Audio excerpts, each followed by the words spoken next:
This is a brief KT of the Peak Scheduling Overview tool. When you first arrive at the screen, you'll see a number of schedules that have been set up or may not have been set up just yet with people and roles in them, but that's another video. For this, what you'll notice is that you can expand multiple schedules, or you can collapse them all with this link up here, or you can open up and see one at a time. What we're looking at here is there's a link over here to expand and collapse. This header bar is for each individual schedule that you might want to take a look at.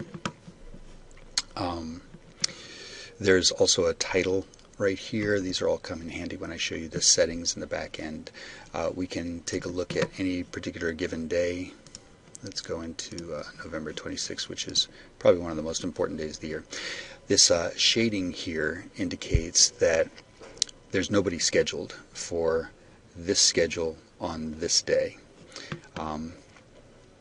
If I go back to where I was on October 15th,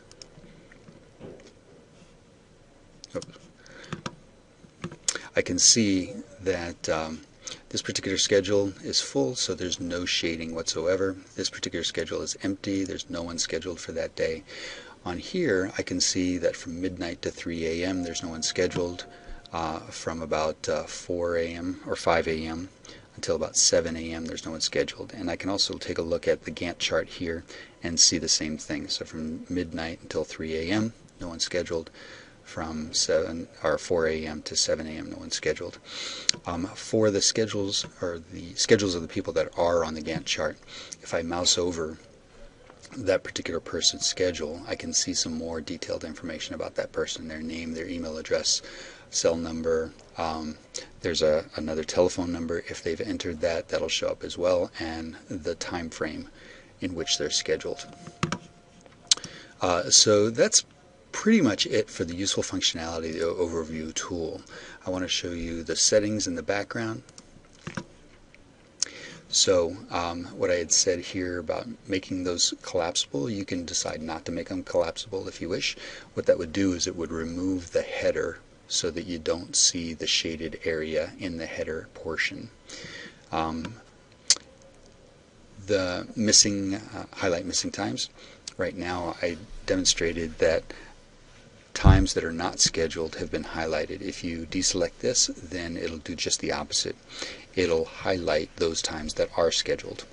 Include titles on the charts. I mentioned where the title was, and that just makes the title appear or not.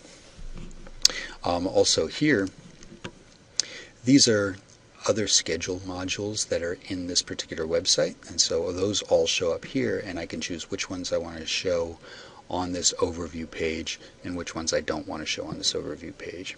So I'll go ahead and hit cancel here. And last thing I wanted to show you is that, well, let me change this to a different date. I'll go to the 17th. These are now linkable. The header text is now linkable, so if I want to go to this particular schedule, I can click on that and it'll take me right to that page. And if I go back to the overview, I'll see that the date that I had selected previously is still selected. And so whether you leave the site for a day or two or a week or whatever, you'll come back and the schedule or the date that you had selected will still be the pre-selected date. That's it for the KT.